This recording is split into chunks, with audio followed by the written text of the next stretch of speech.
pueda abrir su Biblia y podamos continuar allí en el pasaje de Primera de Timoteo, capítulo 4. Primera de Timoteo, capítulo 4. Y vamos a leer ahora los versículos que van desde el 9 hasta el 11. Primera de Timoteo, capítulo 4, versículos 9 al 11. Palabra fiel es esta y digna de ser recibida por todos, que por esto mismo trabajamos y sufrimos Propios, porque esperamos en el Dios viviente, que es el Salvador de todos los hombres, mayormente de los que creen. Esto manda y enseña. Amén. Estamos continuando con esta serie de sermones titulado Un buen siervo de Cristo. Les recuerdo que cada uno de nosotros, si hemos creído en el Señor, hemos sido constituidos como siervos de nuestro Señor. Y para que pueda quedar más claro, el uso del término siervo en la Biblia con normalidad se refiere a esclavo. Esclavo, un servidor de Cristo. Aunque en nuestro contexto esa palabra pueda tener cierta connotación negativa, en realidad es lo mejor que le podría pasar a un ser humano, ser esclavo de Cristo. Mencionaba nuestro hermano Edward cuando estaba presidiendo, que antes de venir a Cristo estábamos en pecado. Pero la Biblia es más clara respecto de esta condición de pecado. La Biblia dice que éramos esclavos del pecado. Todo aquel que aún no ha creído en Cristo es esclavo del pecado, un siervo de Satanás.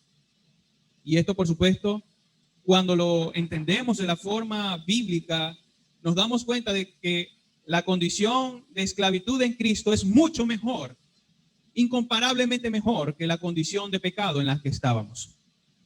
Cantamos una y otra vez, ¿hay libertad? Sí, en Cristo hay libertad. En Cristo somos verdaderamente libres para ahora servirle, honrarle y glorificarle. Por eso, no tema decir usted que es un esclavo de Cristo, porque entonces usted se identificaría con su amo, quien es el Señor. ¿Teme usted a los hombres? ¿Teme usted lo que puedan decir acerca de su amo? No, sirva al Señor.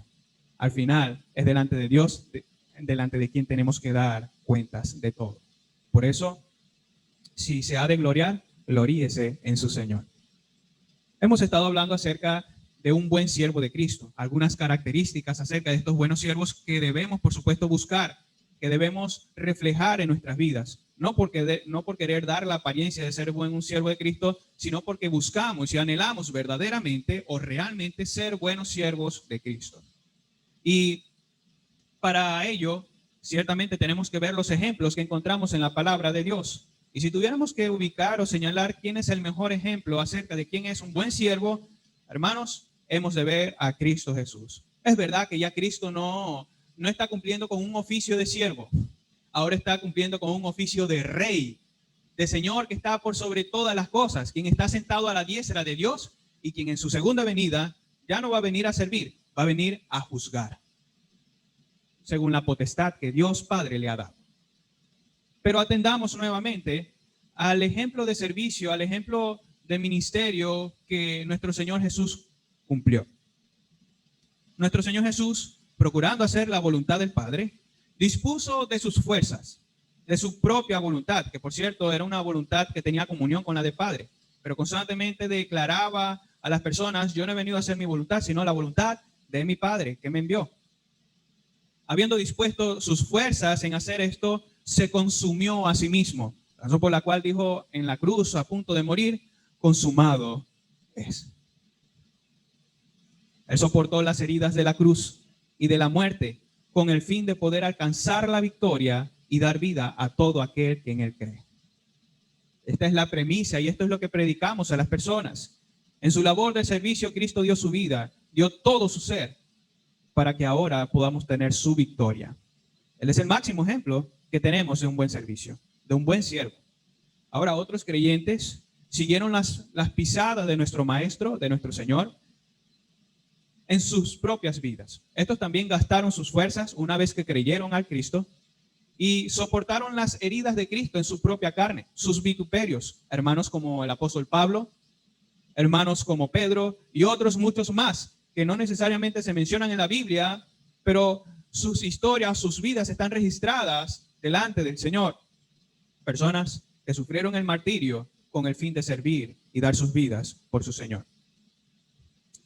Esto lo hicieron mayormente, ¿con qué propósito?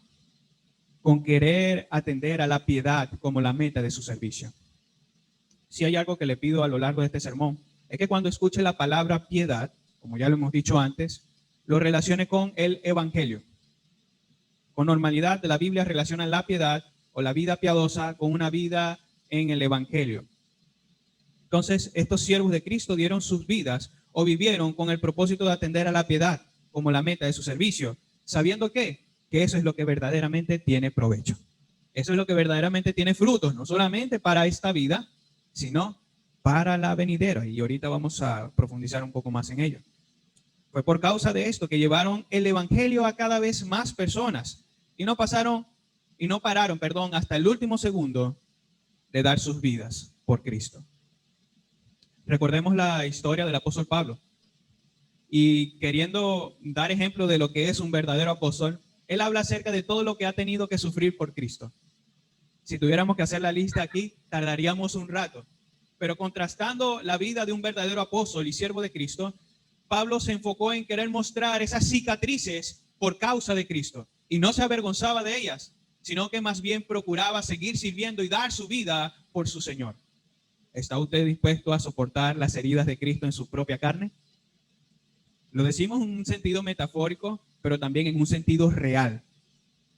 Porque para servir a Cristo ciertamente hay que estar dispuestos de dar nuestras propias vidas, y de eso tenemos mucho en la palabra de Dios. En un sentido metafórico, pero también en un sentido real. Un buen siervo de Cristo está dispuesto a darlo todo por su Señor, inclusive su propia vida. Reconociendo esto, estas palabras del Señor Jesucristo: el que pierda su vida por causa mía, la ganará.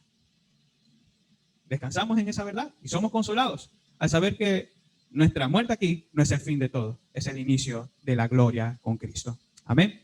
¿Estamos dispuestos entonces? Dispongamos nuestros corazones para poder ver cómo es ser un buen siervo de Cristo. Hoy vamos a hablar acerca de la piedad como la meta del servicio. Repito, la piedad como la meta del servicio. Y los textos que acabamos de leer hoy van a ser un poco más fáciles de entender si vamos a los versículos anteriores. Es decir, lo que encontramos en el versículo 8. Primera de Timoteo, capítulo 4, versículo 8, dice así: porque el ejercicio corporal para poco es provechoso. Disculpen, desde la parte 2 del versículo 7, dice: ejercítate para la piedad, porque el ejercicio corporal para poco es provechoso, pero la piedad para todo aprovecha, pues tiene promesa de esta vida presente y de la venidera. Las palabras que encontramos aquí desde el versículo 9 hasta el 11 ciertamente atienden a lo que ya el apóstol Pablo estaba mencionando en estos versículos. Y qué bueno es que él utilice esa ilustración, porque nos ayuda a comprender de forma más clara esa realidad. Él utiliza la imagen del atleta. Ya para aquel momento existían los deportes. Recuerden que los griegos eran personas que participaban de estos deportes olímpicos y se dedicaban ciertamente a ejercitarse para participar de ellos. Nada más tiene que ver la historia y el arte que en aquel tiempo se tenía acerca de los hombres. Verá que eran personas fornidas. A eso hay que prestar atención, acerca del arte, de la historia, de la humanidad. ¿Qué van a notar? Que daban mucho énfasis a la imagen del hombre. Y eso siguió aumentando cada vez más, hasta el punto que las esculturas de arte empezaron a hacer a los hombres más grandes y a Dios más pequeños. Es natural que una persona que no tenga a Cristo en su corazón quiera hacer mayor énfasis en sí mismo que en Dios. De ahí entonces que nosotros podamos entender las palabras del apóstol Pablo aquí en el versículo 7b en adelante. Fíjense, las personas que se ejercitan físicamente lo hacen por varios propósitos o con varias finalidades. Algunos lo hacen para tener una mejor imagen, otros lo hacen por salud, para tener una buena condición física, otros por físico-culturismo, entre otras razones. Pueden ser varias. Sin embargo, pueden ser limitadas también. Y es lo que trata de decir el apóstol. Un resumen de lo que se encuentra en estos textos, en estos versículos del 7b al 8, es que Pablo busca señalar que el ejercicio físico sí tiene provecho, pero solo en áreas limitadas de la vida. Mire, yo creo que es lógico y todos nosotros lo entendemos. A medida que usted va envejeciendo, ciertamente el ejercicio físico no va a parar lo que entendemos que es el estarse degradando cada vez más. Puede ayudarlo en cierto sentido, pero no va a parar el hecho de que su vida cada vez más vaya llegando a un fin, hablando de su vida terrenal. ¿Tiene el ejercicio físico algún provecho para la vida eterna? No, no le va a ayudar sino solamente hasta cierto punto de su propia vida. En tanto entonces que la piedad, como habla el apóstol Pablo, ciertamente sí tiene provecho para esta vida y para la venidera. Es aquí donde yo le pido que usted empiece a reflexionar y que podamos entonces empezar a ver, si yo me ejercito en la piedad, ¿qué provecho voy a tener en esta vida? Amado hermano, mucho provecho. Nada más póngase a meditar. ¿Qué pasa si usted se enfoca o atiende sus esfuerzos en querer estudiar cada vez más la palabra de Dios? ¿Acaso tendrá algún provecho para esta vida? Por supuesto que sí. Si usted se enfoca en cada vez más vivir para la santidad de Dios, ¿tendrá algún provecho en eso? Por supuesto que sí. Recuerde que somos llamados de este lado de la gloria a cada vez más ser santos en un sentido práctico. Sin santidad, nadie verá al Padre. Esos son algunos beneficios que tenemos en esta vida y en la venidera. Pero atendamos un poco más a esto. Hemos de ciertamente dedicar nuestros esfuerzos y disciplinarnos para vivir conforme al Evangelio, lo que también entendemos como la piedad. Si hemos de esforzarnos en el Evangelio, a dedicarnos al estudio bíblico, vamos a crecer en la salvación, como también lo dice el apóstol Pedro. Y es que hay una y otra vez vamos a encontrar ahí en la Biblia instrucciones de cómo debemos guardar y practicar la palabra de Dios para poder crecer. Por ejemplo, el salmista dice en el Salmo 19, versículo 11, lo siguiente, acerca de la palabra de Dios. Tu siervo, esto recuerden nuevamente, esclavo, tu siervo es además amonestado con ellos. ¿Con qué? Los mandamientos del Señor, la ley del Señor. En guardarlos hay gran ¿qué? Galardón, provecho, resultado, fruto, premio. Por otro lado, está el deber también de ejercitarnos en la prédica del Evangelio o en la predicación del Evangelio a los perdidos. ¿Es algo en lo que vale la pena esforzarse? Por supuesto que sí. Por supuesto que sí, porque tiene provecho también para esta vida y para la venidera. Es algo en lo que, como buenos siervos del Señor, hemos de ejercitarnos si hemos de agradar al Señor. Recuerde que si nosotros no damos frutos, entonces estaremos en una muy mala condición o daremos evidencia de algo que es temible. Un buen árbol da buenos frutos. El Señor procura que aquellos que han creído en Él puedan dar fruto. Si usted ha creído en el Señor, debe dar fruto. Debe predicar el Evangelio a los demás. Llevar delante del Señor, Señor, esto que tú me has dado, ahora yo te lo doy. Por supuesto que hay galardón en esta vida y en la futura, pues hemos de dar cuentas delante de Dios. Cuando estemos en los cielos, fíjense en esto. El Señor no nos va a preguntar cuánto de la Biblia llegamos a conocer. ¿Qué nos va a preguntar el Señor en realidad? ¿O de qué nos va a pedir en cuenta? ¿Cuánto de ese conocimiento pusimos en práctica? ¿Cuánto de eso aplicamos? ¿Entendiste en la palabra que debes predicar el Evangelio? Sí. ¿Estás haciéndolo? ¿Te estás esforzando por ello? ¿Estás procurando dar evidencias de una vida en el Evangelio? ¿Estás procurando cada vez más prepararte para poder anunciar las verdades del Señor? Un buen siervo de Cristo se disciplina en ello. Procura ejercitarse cada vez más para poder ir y llevar la palabra. Este es el principio del ejercicio de la piedad al que el apóstol apunta y se refiere cuando dice palabra fiel es esta y es digna de ser recibida por todos. Que debemos esforzarnos en la piedad porque tiene provecho para esta vida y la venidera. Notemos que esta es la tercera y última vez que el apóstol Pablo usa esta expresión en esta carta a Timoteo. Esta es la tercera y última vez que la usa. Recordemos que esta es la manera a través de la cual el apóstol Pablo resume doctrinas vitales o cardinales. Recuerde que una doctrina vital es algo que no debería interpretarse de forma secundaria o terciaria. No, son esas doctrinas principales del Evangelio que si no creemos, sencillamente no somos del Señor. Hay cosas que son principales que no se deben torcer porque se puede llegar a desviar la persona. Si alguien le dice, tú puedes creer en el Evangelio, pero al mismo tiempo vivir una vida de mundano, huya, porque eso no es posible. Un buen siervo de Cristo, al momento de que cree en Él, empieza a vivir para la gloria de su Señor y totalmente diferente a como el mundo vive. ¿Y qué tenemos también? Que la frase digna de ser recibido por todos añade una importancia a esta declaración. Entonces, el apóstol Pablo aquí nos está hablando de una doctrina cardinal, de una doctrina vital, y al mismo tiempo está añadiendo importancia a esta declaración, de manera que, amado hermano, si esto que usted está leyendo lo entiende, al mismo tiempo considere que esto es importante, Esto es importante para nuestras propias vidas. Si hemos de ser buenos siervos de Cristo, tenemos que disciplinarnos, tenemos que ejercitarnos en la piedad. Un buen siervo de Cristo buscará hacer la voluntad de su Dios, de su amo. De lo contrario, da evidencias de que Cristo no es su amo. Comparemos esta premisa con las palabras de Cristo. En Mateo capítulo 7, versículo 21, es el Dios mismo, es Cristo quien dijo: no todo el que me dice Señor, Señor, entrará en el reino de los cielos. Hermano, eso quiere decir que yo puedo decir Señor, Señor, y aún así yo pude haber hecho una oración hace algún tiempo, pude haber creído, y aún así puedo llegar no al cielo, sino al infierno.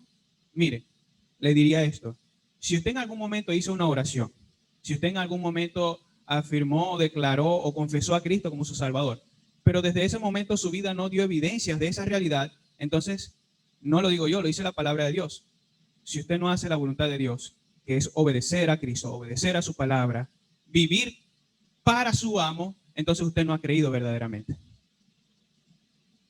Nuevamente, atendamos a las palabras de nuestro Señor: el que hace la voluntad de mi Padre que está en los cielos. Así que no es una simple oración. Esa oración, como también nosotros debemos verla o atenderla en toda la Escritura, debe llevarnos a vivir para la gloria de Dios. Dice Santiago: la fe sin obra es muerta. Si usted dice yo creo en Cristo, pero no vive para Cristo, usted no ha creído en Cristo entonces.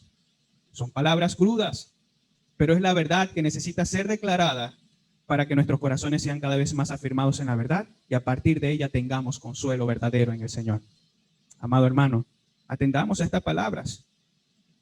Es la naturaleza del creyente que si usted ha creído en el Señor, viva para el Señor. Amén.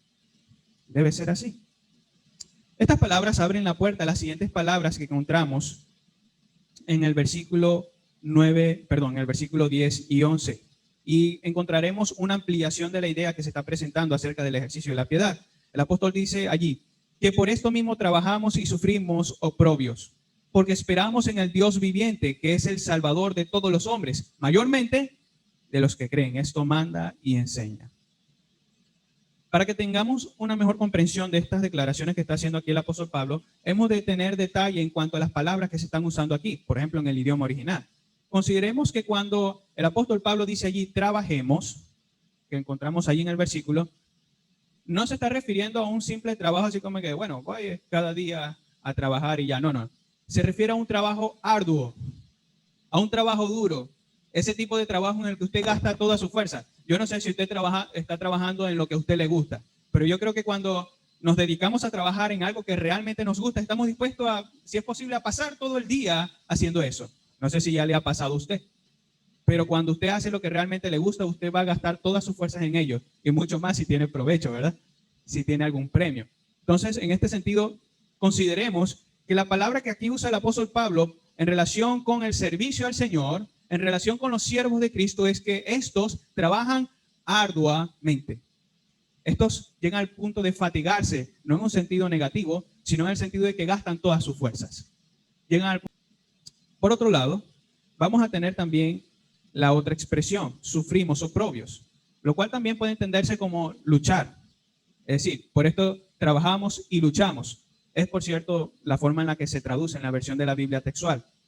Y comunica la idea de sufrir las heridas que vienen en la lucha.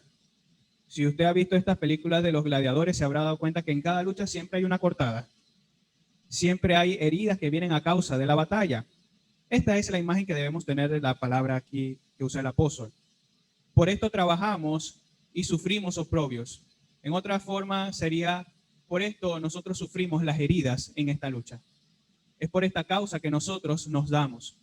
Por eso lo relacionamos también con las heridas de Cristo en nuestra propia carne. Por esto trabajamos arduamente y sufrimos las heridas de Cristo.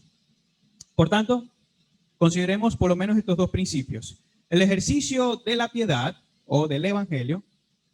En el ejercicio de esto, el buen siervo debe trabajar arduamente. No trabajar con ligereza. Bueno, voy a trabajar y ya, voy a salir a evangelizar y ya. No tengo ganas, pero bueno, voy a ir. Cuidado con eso, mi hermano. Si usted va a trabajar para el Señor, debe hacerlo arduamente. Gastarse con el propósito de poder dar fruto. Es en este sentido que el buen siervo gasta sus fuerzas en entender o atender, mejor dicho, cada deber que Dios le haya comunicado. Cuando usted lee en la Biblia y encuentra un mandamiento del Señor, usted debe saber que debe atender a eso con todas sus fuerzas, con toda su atención. Pero especialmente, según el contexto, hemos de entender que nosotros hemos de gastar nuestras fuerzas en la predicación del Evangelio, en la proclamación de la verdad de Cristo. Y respecto de esto, quisiera decir algo. He conocido personas, mayormente jóvenes creyentes, que afirman haber recibido del Señor llamados para ir de misioneros a diferentes naciones. Y en un sentido me alegro mucho por ellos. Es una oración contestada. Cuando nosotros pedimos al Señor, Señor, envía más obreros a tu mies, y salen estas personas, sea joven o no, y dicen, creo que el Señor me está llamando a predicar en cierto lugar. Yo digo, bueno, gloria a Dios, pero ya va. No es tan fácil como decir, bueno, quiero, vamos, de una vez. No es tan fácil como decir eso. De hecho, creo que es lamentable cuando las iglesias envían a estas personas sin una correcta preparación. Por lo tanto, a estos jóvenes que lleguen a decir, siento un llamado del Señor para predicar el Evangelio en tal o cual ciudad, esto le digo, que debe prepararse primero. Las iglesias que envían a estas personas sin una correcta preparación evidencian inmadurez bíblica, pero al mismo tiempo se puede evidenciar en la práctica, porque de hecho es algo histórico, que cuando usted envía a alguien neófito a hacer algo, va a cometer errores. Y esto es algo que es sentido común. Si usted manda a alguien a hacer algo que por primera vez lo va a hacer, ¿qué es lo más probable? Que cometa errores.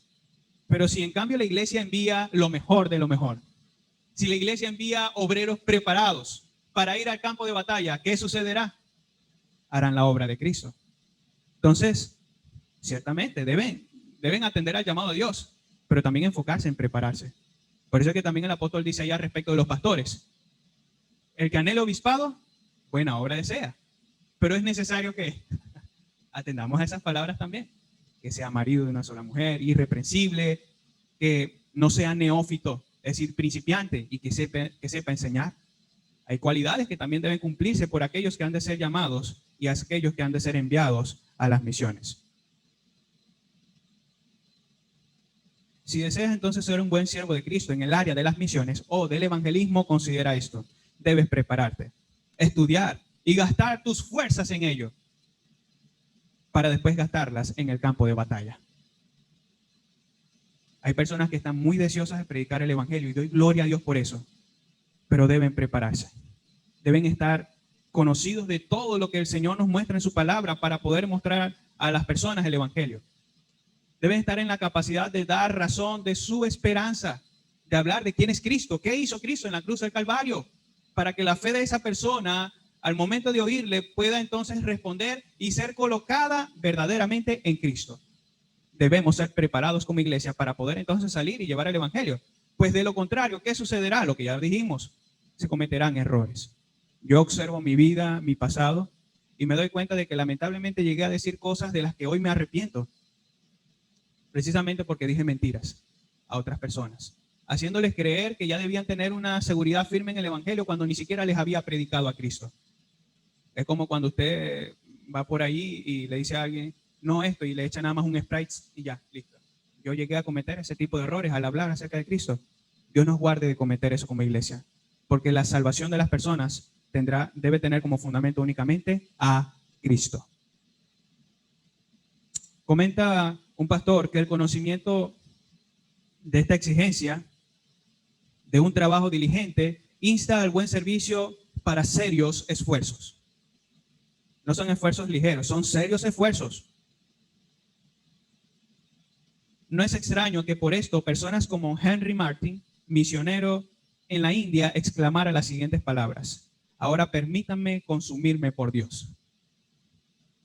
Son palabras extraordinarias. ¿Está usted al punto de decir, déjenme consumirme por Dios? Déjenme estudiar, déjenme conocer cada vez más a Cristo y déjenme llevar la palabra. Debemos dedicar nuestro esfuerzo. En un sentido también poder usar estas palabras y decir, yo quiero consumirme por Cristo y llevar su palabra. Consideremos otro ejemplo. Debido a su trabajo arduo y constante como misionero entre los indios norteamericanos, David Brainerd murió antes de cumplir los 30 años. Un joven murió dedicando toda su vida al Señor. y gastando sus años para el Señor también. Los siervos de Dios están comprometidos en un trabajo eterno, con el destino del alma de los hombres en juego. La urgencia de este trabajo los impulsa a seguir a través de fatigas, soledad y luchas. ¿Está usted dispuesto a consumirse por Cristo? Consideremos, esto no es solamente para los misioneros, esto no es solamente para los pastores, esto es para todo siervo de Cristo. ¿Quiere ser usted un buen siervo de Cristo? Considere estas palabras. Trabajemos arduamente. Gástese por su Señor. Eso nos lleva a la otra parte. Tenemos que, en el ejercicio de la piedad, un buen siervo de Cristo debe luchar y estar dispuesto a recibir las heridas de Cristo en su propia carne, en su propio cuerpo. Fue por esto que el apóstol Pablo dijo allá a los colosenses, si lo quiere leer conmigo, Colosenses 1, 24 al 29. Colosenses 1, del 24 al 29, dice así. Dice el apóstol: ahora me regocijo en los sufrimientos por vosotros y completo en mi carne lo que faltaba de las aflicciones de Cristo por su cuerpo, que es la iglesia, de la cual yo llegué a ser ministro, es decir, servidor. En otras palabras, esclavo.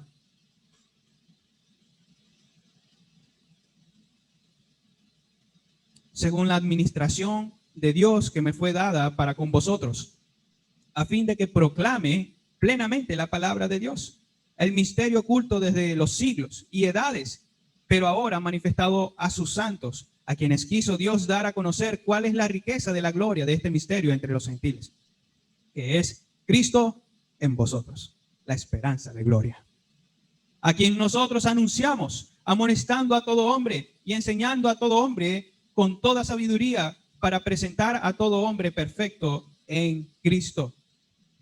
En lo cual también, que dice ahí el apóstol, me fatigo luchando conforme a su potencia, la cual actúa poderosamente en mí. Yo creo que es un ejemplo a seguir, el del apóstol Pablo, quien se gozaba en medio de las aflicciones y al recibir las heridas de Cristo en su propio cuerpo, con tal de que más personas conozcan a Cristo y de que estas personas sean presentadas delante de Cristo maduras, puedan ser presentadas delante de Cristo capacitadas. En nuestro propio contexto, no hemos llegado a padecer al punto de tener que dar nuestras vidas por Cristo.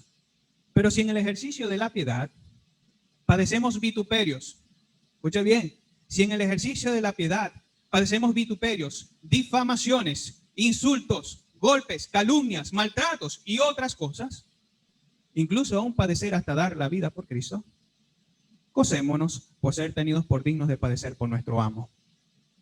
Gocémonos. Dice Santiago que nos gocemos cuando nos hallemos en las pruebas.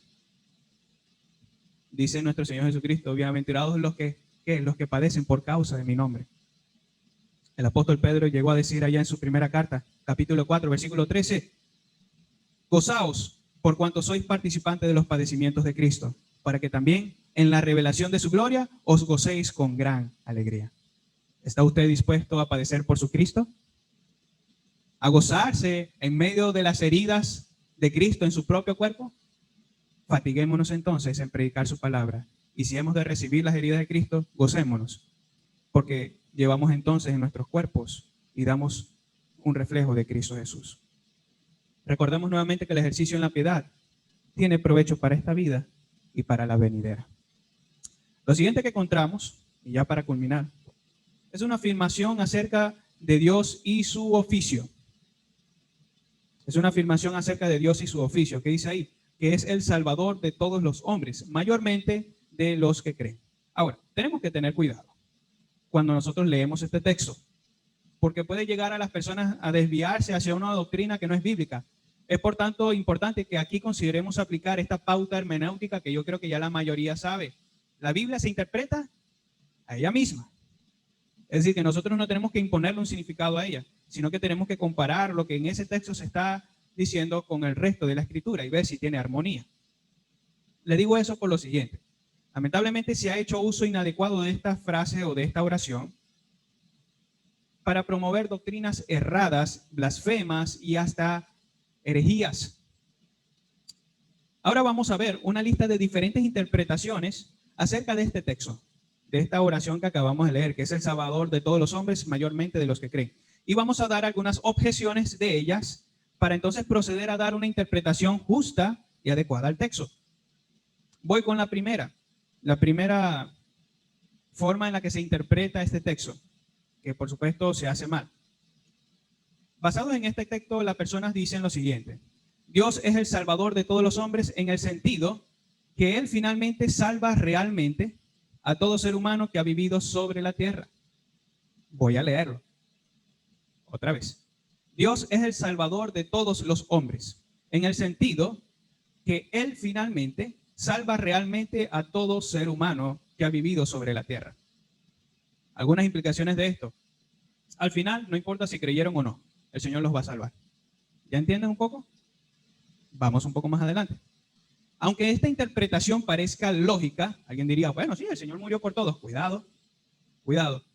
Aunque esto parezca lógica, evidencia errores de interpretación en el contexto literario del texto y, por supuesto, en la apreciación teológica doctrinal. Esto se opone a la doctrina bíblica.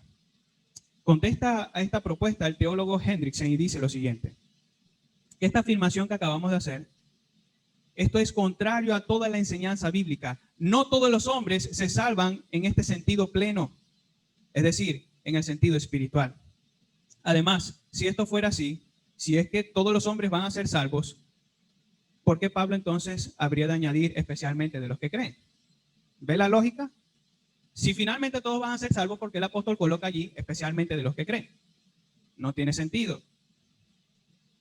Afirmar esta postura es sostener la diabólica doctrina del universalismo. Y le invito a que después en su casa, si tiene herramientas de internet, pueda buscar allí qué es el universalismo. Pero en un sentido resumido, significa esto.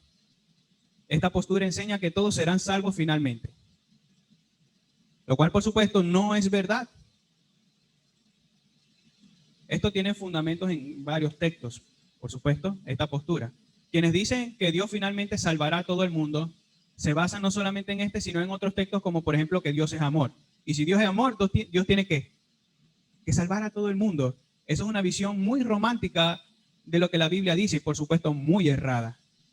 Porque el amor de Dios no hace que se sacrifique su ira o su justicia o su santidad. Más bien, Dios ha dejado claras las cosas. Como prueba, ¿qué dice Juan 3:16? Y lo sabemos de memoria. Porque de tal manera amó Dios al mundo que ha dado a su Hijo unigénito. ¿Para qué? Todo aquel que crea, o todo aquel que cree en Él, perdón. Porque ese es un tiempo presente. Todo aquel que cree en Él no se pierda, mas tenga vida eterna. Ahí está la condicionante. ¿Cuál es la condición para gozar de la vida eterna? Dios ha sido claro: creer. Todo aquel que no cree, según lo dice más adelante, ya ha sido condenado. Afirmar entonces que finalmente todos van a ser salvos es blasfemia. Es ir en contra de la palabra de Dios. No todos van a ser salvos, solamente serán salvos los que crean. Así es muy fácil, ¿verdad? Esa es la mentira de Satanás. No importa si tú vives tu vida como tú quieres, finalmente como Dios es amor, Dios los va a perdonar a todos. Eso es doctrina del diablo. Así que cuidado. No es lo que quiere decir Pablo con esta oración. Vayamos a una segunda postura. Otra propuesta que se hace de este texto es que Dios quiere que todos los hombres sean salvos, basándose también en 1 Timoteo capítulo 2, versículo 3. Es un versículo que ya estuvimos explicando expositivamente anteriormente. Ese texto hace referencia a la voluntad de deseo de Dios y no necesariamente a la voluntad de decreto. Pero consideremos un poco más acerca de esto. Fíjense lo que dicen estas personas. Dios quiere que todos los hombres sean salvos, pero en el caso de algunos, su voluntad se ve frustrada por la incredulidad obstinada. Ya cuando usted escucha la palabra frustrada o que la voluntad de Dios puede ser frustrada, ya ahí hay que prender una alerta. Lo que ya han visto conmigo este discipulado de la expiación limitada o quienes ya le están viendo, ya saben de qué estamos hablando aquí. Cuando alguien dice que la voluntad de Dios puede ser frustrada, ¿qué está diciendo? ¿O cuáles son las implicaciones? Si Dios no salva a alguien porque la persona no cree y siendo Dios o queriendo Dios salvarlo, entonces Dios fracasó en su propósito de salvar a las personas.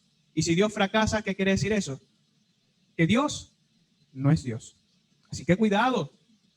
Argumentar que aquí entonces Dios quiere salvarlos a todos, pero esa voluntad se ve frustrada por la voluntad del hombre, implica entonces que la voluntad de Dios se puede quebrantar.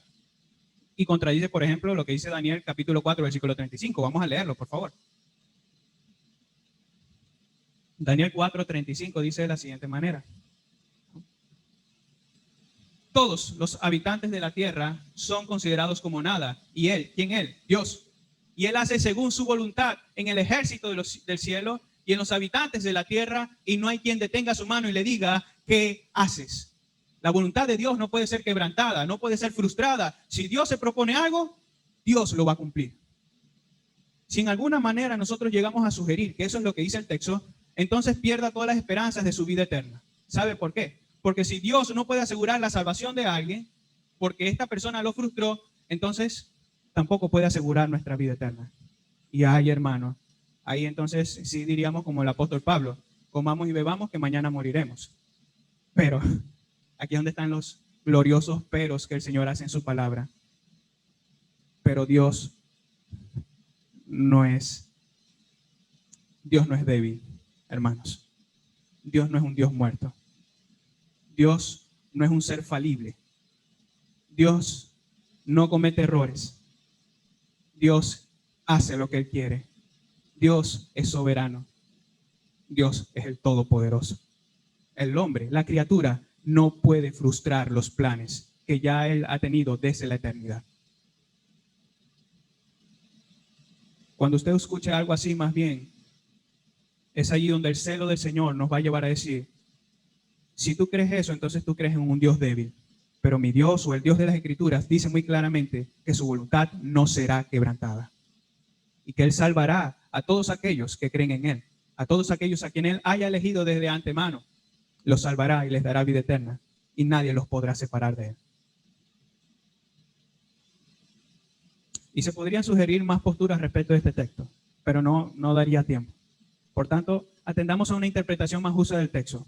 Considerando entonces lo siguiente, podemos decir que Dios es el Salvador de todos los hombres en un sentido temporal.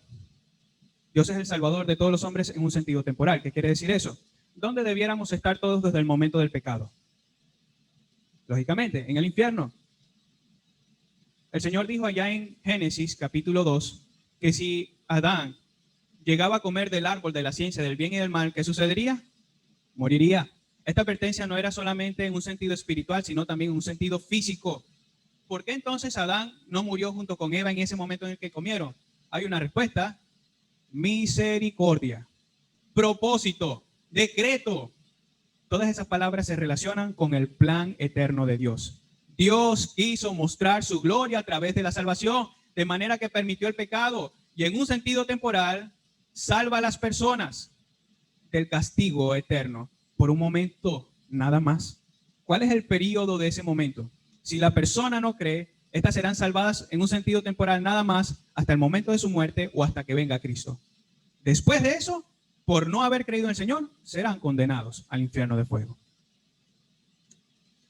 Por otro lado, cuando dice mayormente de los creyentes, se refiere a que es salvador en un sentido eterno.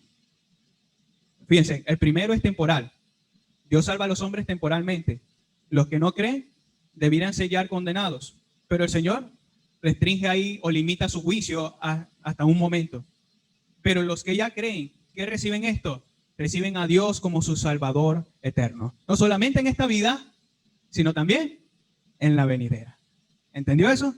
Si hay alguna duda, puede acercarse a mí nuevamente cuando terminemos el servicio o quizás en los próximos días.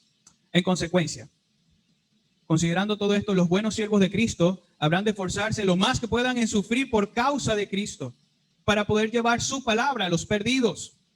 Dios ha establecido un tiempo para la predicación del evangelio. Y la iglesia, ¿qué debe hacer? Aprovechar ese tiempo. Si somos buenos siervos de Cristo, procuraremos utilizar ese tiempo que Dios ha establecido para la predicación. Porque cuando Cristo venga, ese tiempo será cortado.